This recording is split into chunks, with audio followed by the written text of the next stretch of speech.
Very good. Thank you. It's my pleasure to introduce Dr. Errol Wood, who's led an impressive career in science and education with national and international recognition as an authority on wool and textile technology.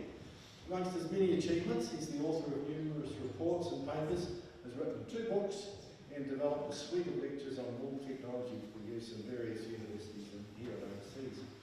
Errol has a direct family connection to Mount Somers through his real auntie, a lady who all of us of our era all loved and called Aunty as a sign of our respect for her, even though she wasn't our real auntie.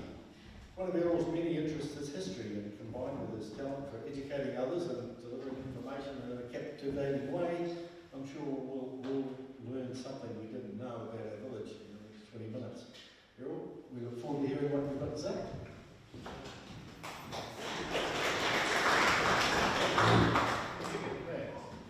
Is that on? Yeah. Good. Hey, yeah, I'm Errol Wood. Hood married a Wood. That's why I'm going to talk about John Hood first this morning.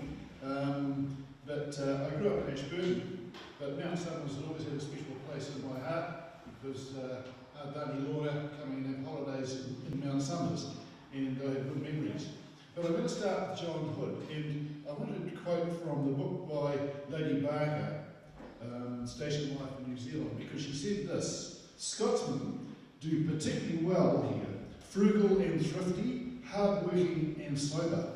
It is easy to predict the future of this type of the new country. This really describes John Hood, because he arrived from Scotland with his parents and a little brother.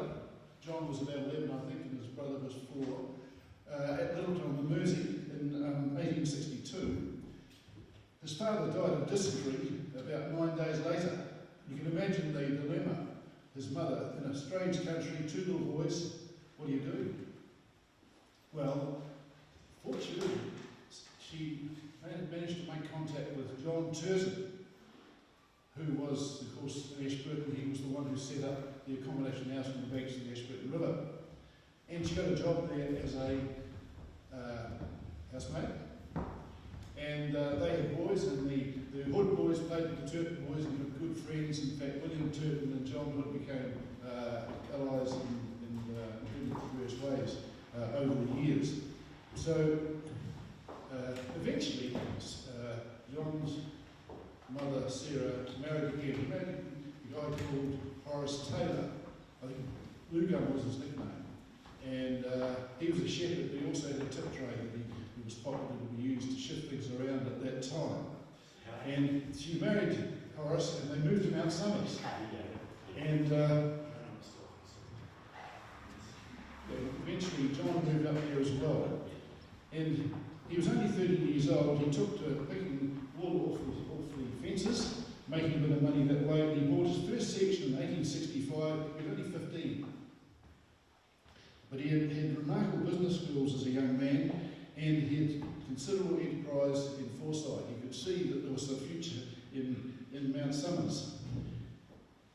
And about this time there was the opening of the Rakaia Bridge. There was demand for farming, for land, and another major influence was the West Coast Gold Rush, because they needed food over there, so there were herds of cattle being driven through Mount Somers on the way to the West Coast.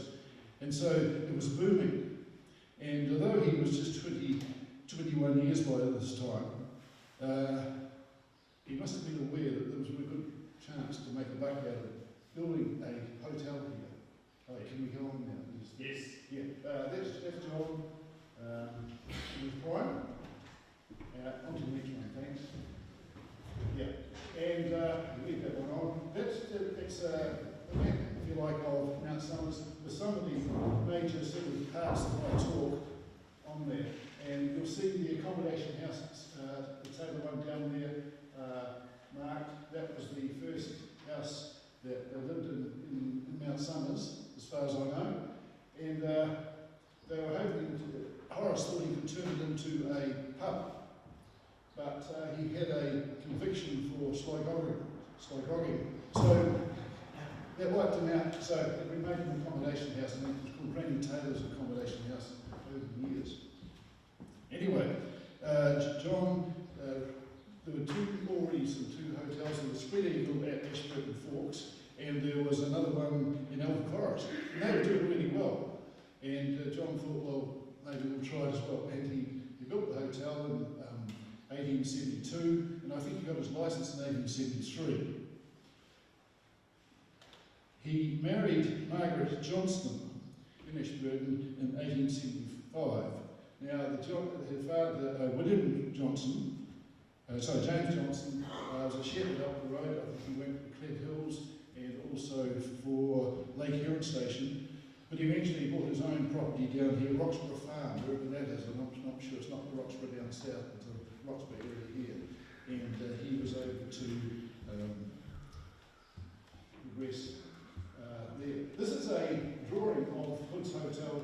It appeared in the Ashburton Guardian some years ago. The part on the right, I think, was a late extension. So the first part was the part on the left. The part on the right was a late extension. His business boomed as well. Can I have the next one, please? Yes. Yeah. Now, this is the 4 generations. You'll see Margaret Hood, who married John Hood. You'll see Aunty Lorna, the little girl in the front there. Her mother, Bertha Wood, my grandmother at the back, and James Johnson as well.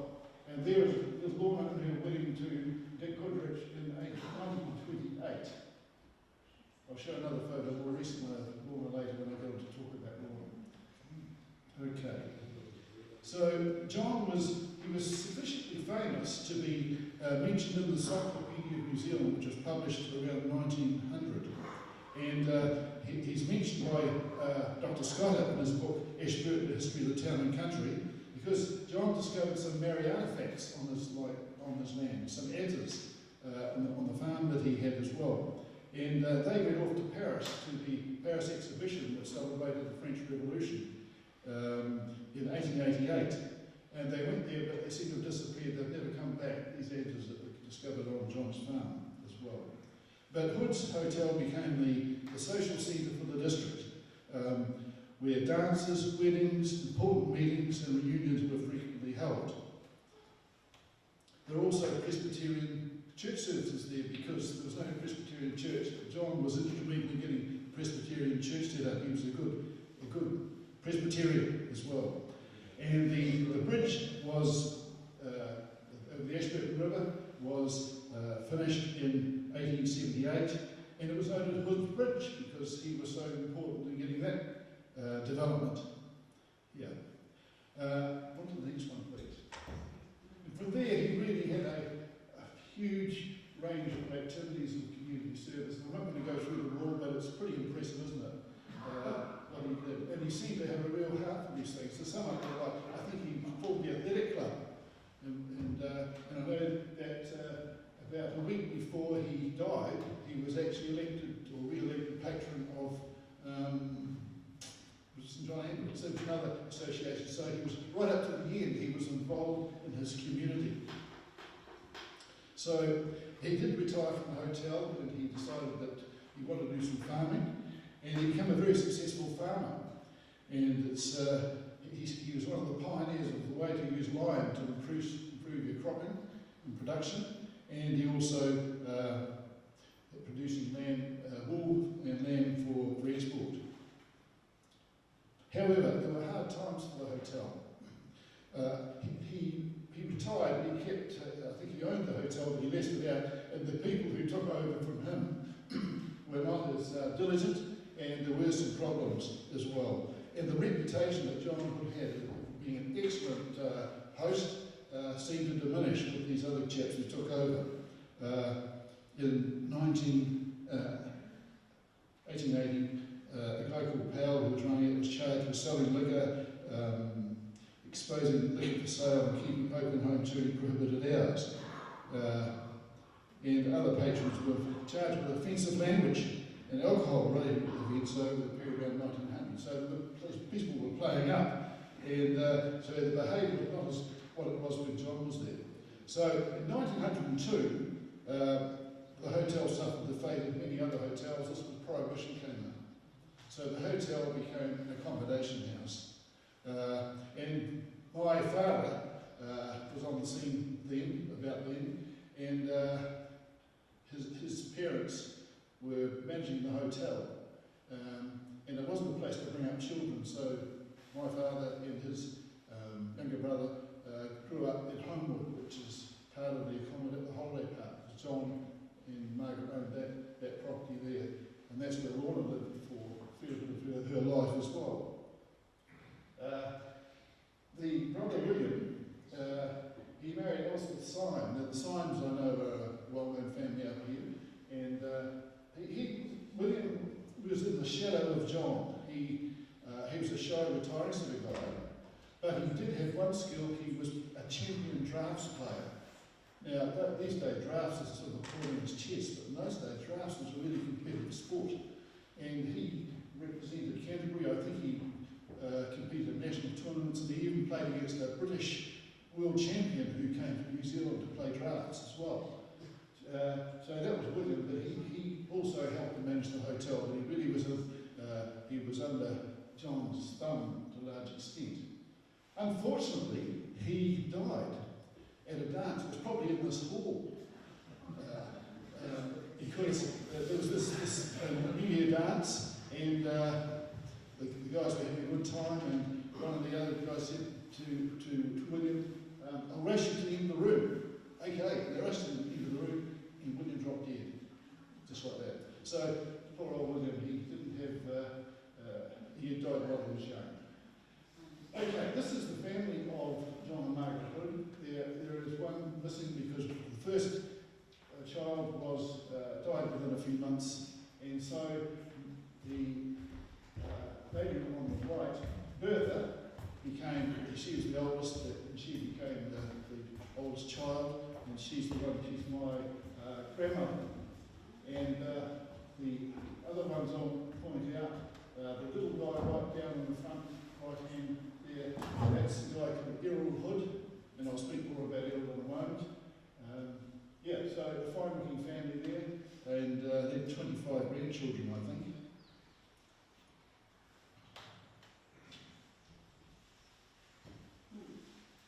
Yeah.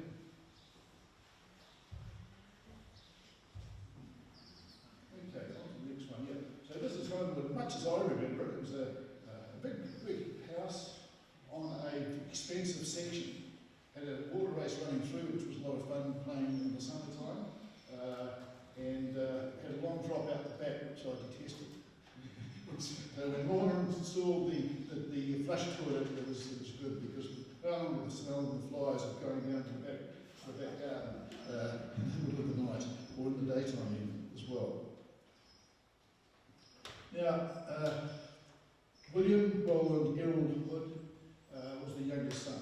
On to the next one. Yeah. Grew up in Mount Somers, went to Ashburton High School, acquitted himself very well in sport and in academia, captain of the first of 15, and he was a guy who had a lot of promise. Left school and joined, I think he went to Christchurch and worked for one of the stock and station agents, then came back to Ashburton and had a job here. But it was only for a year or so, and he was called up in 1918 to fill in the gaps that were being formed by people who had been killed or injured. They had to send another contingent over. So Errol was sent in 1918.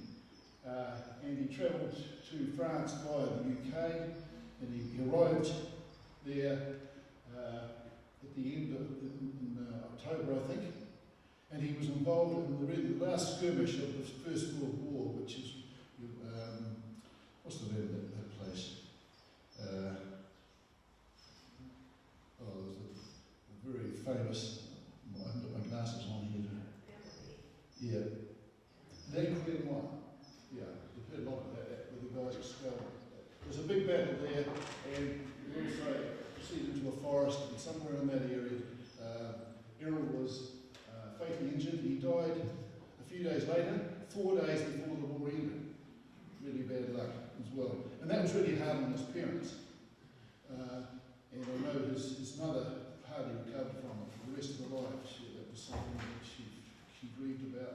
John got on with things, and he decided that he would be involved in welcoming the troops back, that we put up proper memorials. So I think this hall today is a testimony probably to John's drive to get this up, and also the memorial gates as well.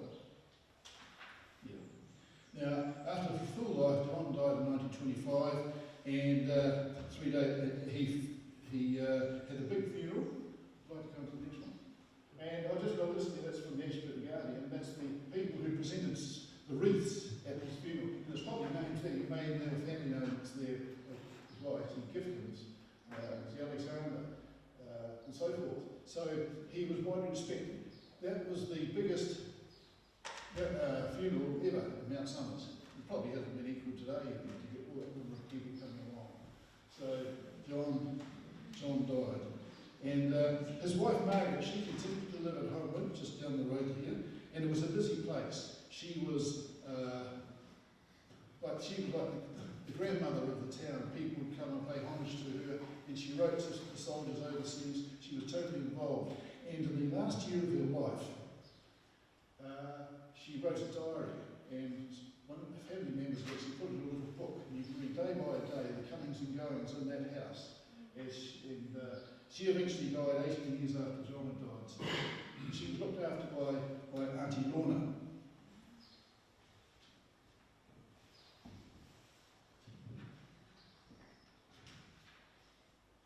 So, there are the memorial gates there, and we'll move on to the next one. Yeah, I'm there with my father on the left, that's Dudley, Eva, and Lorna and Anne. That's the Wood family, and that's my 21st, of course. Eva is actually on the left here. She married Ray Gearing, and you know Jeff Gearing was the mayor of Ashburton for years, that's his son. And Lloyd Gearing, who's that famous theologian, is her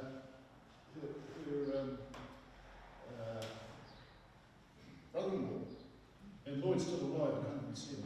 But anyway, that's an aside. And this, a more recent photo of Lorna, not too long before she died actually, was one of my children as well. Now, she was the elder daughter of Bertha and Edmund Wood, or Etty as people called him, and she lived for most of her life in Mount Somers. She married a guy called Dick Woodridge, First World War veteran, came back, never very well, and he died quite young.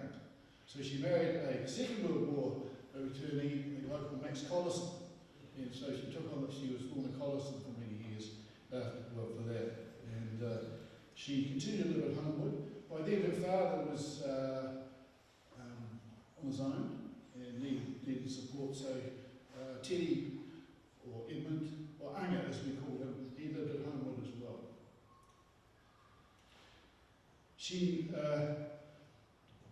was a very popular character, as many of you know. Short in stature, but loud in voice. And everyone knew her, and she knew everyone. And she'd always talk about people who I didn't know, but the names that come up are probably names of you here today that she knew very well. She was the postmistress here, down by the road where the railway station was, until it was built a new one next to the general store. And she had a little old Model A car that my brother tried to put water into the petrol tank thinking he was going to make it go. And then she had a little Morris Minor that was a familiar sight of her. Now, she was a very talented pianist, and she enjoyed nothing more than playing the piano with people standing around the piano and singing. We did that at Lorna's home quite often. We were up here on holiday as well. And she was also a stalwart of the Anglican Church up the road, teaching Sunday school, a member of the guild, and she played the organ for the Sunday services. And Olive Sandry's written a little book, and I'll read out what Olive says. The hat of Lorna Collison could always be seen bobbing above the organ as she played, pumping the pedals with gusto, and the congregation sang passionately hymns such as Rock of Ages, cleft for me, when I survey the wondrous cross and praise my soul, the King of Heaven. She was also involved in Country Women's Institute, Red Cross and Patriotic Committee. I have childhood memories of Lorna playing her favourites like The Stone Outside Dan Murphy's Door, and the rest of us would be singing along as well. Now, Lorna moved to Ashburton in 1970 and she died in 1988. And the last slide. Yeah, and so my personal memories, one is Mary's Little Shopping. Just down the road, that's a sketch of it as well. I've already mentioned the other memories of Mount Somers, I think. The hinterland, you have the option to go up to Heron and Clearwater and exploring up there, climbing Mount Somers, Petrifying Gully, all those sort of places. So I have really happy memories of Mount Somers, and I'm very pleased to come along today to share some of these. There's someone from the museum here today, because I've got a couple of stories here, one on John and one on Errol that I'm going to present to the museum. Just yeah, so make sure you get that back as well. And that's going to be a lot of pleasure. I've learned a lot in Burton doing the research for that, about my own roots and that sort of thing, and more respect for the people who came the early settlers. Okay.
Lorna when I sort of got to know Errol about 19, and used to come up here, and Lorna was a great one for making up the tea.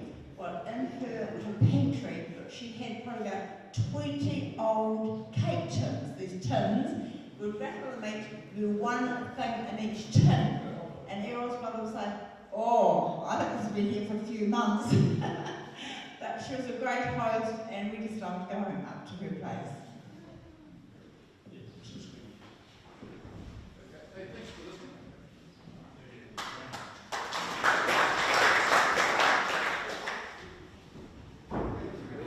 Bringing that story of the Wood family to life for us, and that Wood name is well enshrined in the histories of McKinnon, and particularly up here, and also for bringing back the memories of Lorna.